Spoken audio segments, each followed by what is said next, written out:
जय हिंद। आज हम लोग एसएससी सीएचएसएल 2023 का सेट नंबर 4 को यहाँ पे डिस्कस करेंगे और ये हमारा सबसे लेटेस्ट आपका जो है सेट चल रहा है एसएससी सीएचएसएल 2023। चलिए स्टार्ट करते हैं। पहला क्वेश्चन में सेट नंबर 4 को यहाँ पे देखेंगे। पहला क्वेश्चन कह रहा है कि किस देश ने क्रिकेट के लिए महिला T20 एशिया कप 2022 का खिताब जीता था? तो ये था आपका कौन? भारत इसका करेक्ट आंसर हो जाएगा। तो किस देश ने क्रिकेट के लिए महिला T20 एशिया कप 2022 का खिताब जीता है? तो ये है भारत इसका करेक्ट आंसर हो जाएगा। संख्या संगठन का निम्नलिखित में से कौन सा युग्म सही है पूछ रहा है। तो पहला आपका परमाणु संख्या जो है प्रोटॉन की संख्या होती है, आपका सही है। द्रव्यमान संख्या न्यूट्रॉन और प्रोटॉन की संख्या का योग होता है। तो दोनों ही स्टेटमेंट क्या है आपस में आपका करेक्ट है और दोनों ही स्टेटमेंट आपका सही है। नेक्स्ट है Miss India worldwide 2022 pageant किसने जीता है? तो ये आपका खुशी पटेल ने जीता है। तो मिस इंडिया वर्ल्ड वाइड जो 2022 पेजेंट जो है किसने जीता है? तो खुशी पटेल इसका करेक्ट आंसर हो जाएंगे। नेक्स्ट है खनिज पदार्थ का बताना है इनमें से कौन सा युग्म सही सुमेलित है? तो विटामिन ए जो है पपीता में मिलता है, ये आपका सही है। और लौह जो है आपका कहाँ मिलेगा? पालक में मिलता है। तो दोनों ही स्टेटमेंट आपका सिंपल है और ईजी है और आसान है और बन सकता है। नेक्स्ट है संयुक्त राज्य अमेरिका की पहली महिला उपराष्ट्रपति बनकर किसने इतिहास बनाया है? तो कमला हैरिस इसका करेक्ट आंसर हो जाएगा। संयुक्त राज्य अमेरिका की पहली महिला उपराष्ट्रपति कौन बनी है? तो ये आपका कमला हैरिस इसका करेक्ट आंसर हो जाएंगी। नेक्स्ट है in human the neck is joined by the head by which of the following joints, यानी जो हुमैन का जो मानव में जो गर्दन होता है जो हेड से जुड़ा हुआ है और सर से जुड़ा हुआ है वो किस जॉइंट से जुड़ा होता है? तो आपका पाइवोटल जॉइंट से जुड़ा होता है। कौन सा जॉइंट है? पाइवोटल जॉइंट हो जाएगा। नेक्स्ट है क्वेश्चन नंबर 7 यहाँ पे विच of the following combination of RBI tools monetary instrument is correct. तो आरबीआई का जो मॉनेटरी इंस्ट्रूमेंट टूल है वो कौन सा इनमें से सही है पूछ रहा है। तो पहला जो यहाँ पे सही है आपके ये आपका क्वालिटेटिव जो होता है मोरल ससेशन होता है, इसका करेक्ट आंसर हो जाएगा। तो क्वालिटेटिव जो होता है मोरल सुएसन इसका करेक्ट आंसर हो जाएगा।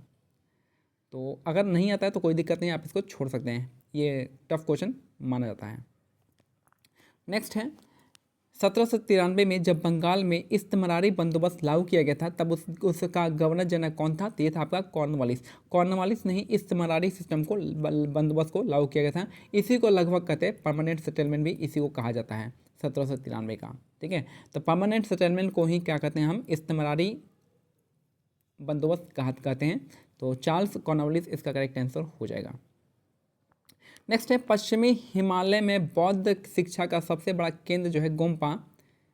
तो की गोम्पा जो है आपका किस राज्य से क्षेत्र में आता है? तो ये आपका हिमाचल प्रदेश में आता है। तो पश्चिमी हिमालय में बौद्ध शिक्षा का सबसे बड़ा केंद्र की गोम्पा जो आपका या काई गोम्पा ये किस राज्य में आता है? तो आपका हिमाचल प्रदेश राज्य में आता है।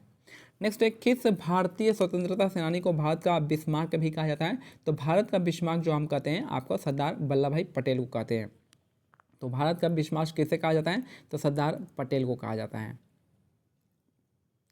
नेक्स्ट है arid soil are characteristically developed in. Arid soil कहाँ पे डेवलप होता है? तो आपका वेस्टर्न राजस्थान में एरिड सॉइल डेवलप होता है।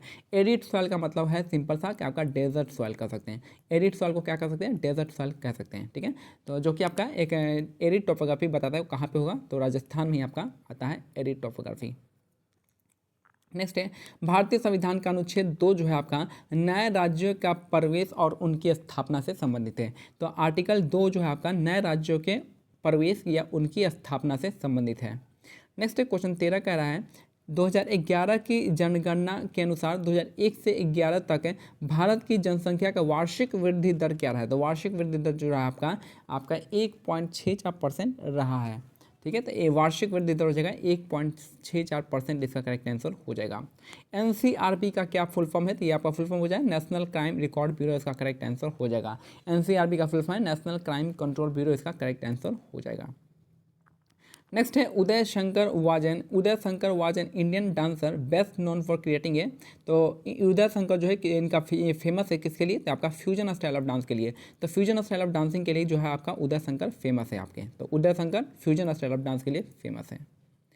नेक्स्ट है क्वेश्चन नंबर 16 का है अंतर्राष्ट्रीय बाघ दिवस हम मनाते हैं कब? 29 जुलाई को हम मनाते हैं अंतर्राष्ट्रीय बाघ दिवस। तो इंटरनेशनल टाइगर डे हम मनाते हैं 29 जुलाई को मनाते हैं।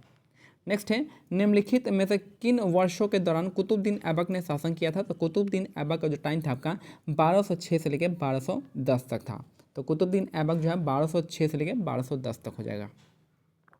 नेक्स्ट है विच of the following players in team sport is correct. इनमें से बताना है कौन सा इनमें से सही है। तो वॉलीबॉल में कितने आते हैं और बास्केटबॉल में कितने आते हैं वो आप प्लेयर आप देख लीजिएगा। यहाँ पे दोनों ही स्टेटमेंट क्या है, दोनों ही आपका यहाँ पे गलत दे रखा है। ठीक है, तो यहाँ पे क्या हो जाएगा, नाइदर वन नाइदर टू हो जाएगा। ठीक है, तो यहाँ पे इसका करेक्ट आंसर हो जाएगा नाइदर वन नाइदर टू। किसी स्टार नेटवर्क में एन नोड का होस्ट नोड से जोड़ने के लिए कितनी लाइनों की आवश्यकता होती है। तो n-1 होता है। ठीक है, तो अगर n नोड है तो वहाँ पे जो जोड़ने वाली जो होस्ट नोड होगा कितना होगा, n-1 होता है। ये आप याद कर लीजिएगा। पृथ्वी की त्रिज्या कितनी होती है। पृथ्वी की जो रेडियस होता है अप्रॉक्स 6400 किलोमीटर होता है और यहाँ पे 6400 के पास कौन सा है, तो एक ही आपका 6371 किलोमीटर यही इसके आसपास में है। नेक्स्ट है question number 21, which of the following shortcut की, इनमें से कौन सा शॉर्टकट की जो है यूज होता है to make the contents of a cell underline in MS Excel 365। MS Excel में किसी भी सेल को अंडरलाइन करने के लिए हम कौन सा शॉर्टकट की यूज करते हैं, तो ये हो जाएगा Ctrl+4, इसका करेक्ट आंसर हो जाएगा। यानी which of the following shortcut key is used to make the content of a cell underline. किसी भी सेल को अंडरलाइन करने के लिए हम सेल के कंटेंट को अंडरलाइन करने के लिए हम Ctrl+4 का यूज करते हैं। नेक्स्ट है विच of the following statement is correct regarding the bank reserve. Bank reserve के बारे में पूछा है, कौन सा इनमें से सही है। तो यहाँ पे दोनों ही स्टेटमेंट आपका करेक्ट है। यहाँ पे these reserve are kept partially as cash and partly in the form of financial instrument. यानी कुछ कैश के रूप में रखते हैं और कुछ फाइनेंशियल इंस्ट्रूमेंट के रूप में रखते हैं। ठीक है, तो यहाँ पे हो जाएगा। और दूसरा यहाँ पे कैश रिजर्व रेशियो और deposit which commercial bank keep with the reserve bank of India. और दूसरा होता है जो CRR होता है वो आपका, जो कि बैंक कमर्शियल बैंक रखता है किसके लिए, तो आपका RBI के लिए रखता है। तो यहाँ पे दोनों स्टेटमेंट क्या है, करेक्ट है। ऑस्ट्रेलियन ओपन 2022 में पुरुष एकल का खिताब किससे जीता था, तो राफेल नडाल ने जीता था। तो ऑस्ट्रेलियन ओपन 2022 में पुरुष एकल का खिताब जीता है राफेल नडाल, इसका करेक्ट आंसर हो जाएगा। तो ऑस्ट्रेलियन ओपन 2022 में पुरुष एकल का खिताब जीते राफेल नडाल, इसका करेक्ट आंसर हो जाएगा। नेक्स्ट है निम्नलिखित में से क्या भारतीय संविधान के भाग 9 के अंतर्गत आता है, तो यह होगा पंचायत, इसका करेक्ट आंसर हो जाएगा। पंचायत जो आपका भाग 9 के अंतर्गत में आता है, इसका करेक्ट आंसर हो जाएगा। नेक्स्ट है लास्ट क्वेश्चन आज का कि निम्नलिखित में कौन सी एक स्थानिक प्रजाति है। स्थानिक प्रजाति इसमें से कौन है, आका निकोबारी कबूतर, इसका करेक्ट आंसर हो जाएगा। तो निम्नलिखित में से कौन सी एक स्थानिक प्रजाति है, तो निकोबारी कबूतर, इसका करेक्ट आंसर हो जाएगा। तो ये मेरा आज का सेट नंबर 4 कंप्लीट होता है। मिलते हैं अगले सेट में, तब तक के लिए आपको टेलीग्राम चैनल का लिंक जो है डिस्क्रिप्शन में दे दिया गया, आप उसको वहाँ से जाके PDF को डाउनलोड कर सकते हैं। जय हिंद, जय भारत, धन्यवाद।